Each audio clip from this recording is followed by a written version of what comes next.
મારી રોજનીશી કિરણે ભંગાર ભેગો કરનાર પાસેથી થોડો ભંગાર ખરીદ્યો. તેણે 841 રૂપિયા ચૂકવ્યા. કિરણે આ ભંગાર દીનુને મોટી દુકાને વેચ્યો. દીનુએ તેને આ પ્રમાણે નોટ અને સિક્કા આપ્યા છે. જો હવે એને ફાયદો થશે અથવા નુકસાન થશે. જો પહેલાં 6 નોટ છે 100 રૂપિયાની, 50ની 3 નોટ,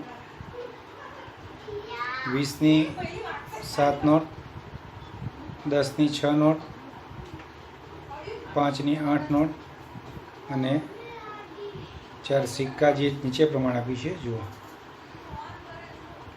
કેટલા ચૂક્યા છે? 841 ચૂક્યા છે.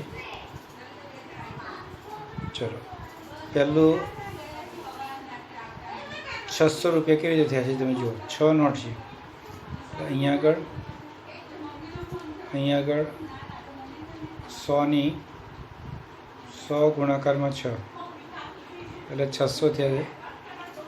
50ની 3 નોટો છે. 20ની 7 નોટો છે.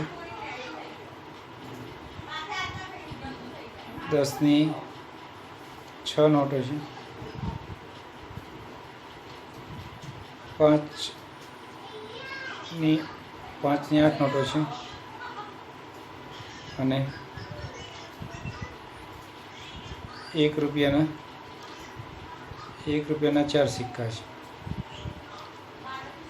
આ બધાનો જે સરવાળો થયો એ 994 રૂપિયા થયો. એણે ભંગાર જ્યારે ખરીદ્યો છે લોકો પાસે ત્યારે 841 ચૂક્યા છે અને દીનુને જ્યારે વેચ્યો ત્યારે દીનુએ 994 રૂપિયા આપ્યા. તો 994 અને 841નો તફાત કરો, બાદબાકી કરો તો રૂપિયા 153 મળે.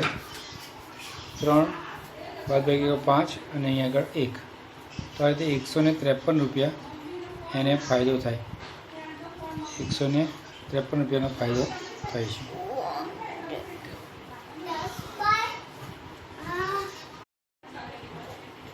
જો એ જ પ્રમાણે અહીં આગળ 919 ચૂકવ્યા છે ભંગારવાળાને અને દીનું આ પ્રમાણે નોટ આપે છે 28 સિક્કા. તો 28ના 5 તો 140 રૂપિયા.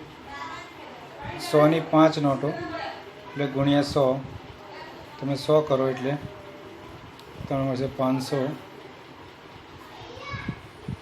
હવે 50ની 1 નોટ છે તો 50ની 1 નોટ કરો, 1 ગુણ્યા 50 તો 50 ગુણ્યા 1 તો 50. એ રીતે 10ની 18 નોટો, 10 ગુણાકારમાં 18, 10 ગુણાકારમાં 18 થાય એટલે 180 રૂપિયા. 180 રૂપિયા 180 રૂપિયા થાય. એ રીતે 9 નોટો 20ની છે તો 9 ગુણાકારમાં 20 કરો એટલે 180 રૂપિયા. તો આ રીતે બધો જો હિસાબ તમે લગાવો અને તેનો સરવાળો કરો, એ સરવાળાને તમારે 919માં 919 ચૂક્યા છે તે બાદ કરો તો તમને એની કિંમત મળી જશે. એટલે તમે એને અહીંયા આગળ લખી બતાવો. ફરીથી મેં જે કીધું એ પ્રમાણે 28 સિક્કા 5ના છે એ તમે દરેક અલગ અલગ લખી નાખો. 100ના 5 નોટો છે, 50ની 1, 100ની 50ની આ બધી નોટો તમે નોટબુકમાં તમારી જાતે લખો જે મેં લખી એ પ્રમાણે સરવાળો કરો. એ સરવાળો 1050 આવશે. એમાંથી 919 બાદ કરો. 1050માંથી 919 બાદ કરો તો તમને એનો જવાબ મળશે. અહીંયા આગળ 4, અહીંયા દસકો એટલે 1, અહીંયા 3, અહીંયા દસકો લીધો એટલે 1. ₹131નો એમને વધારે મળશે, ફાયદો થશે, ધંધામાં એટલો તેને ફાયદો થશે. તો આ રીતે તમે રોજનીશી લખી શકો છો. આ તમે ઉપર પ્રમાણે જાતે જ તમારી નોટબુકમાં કરજો અને તમે 131 જવાબ આવશે કે નહીં ચેક કરી લેજો.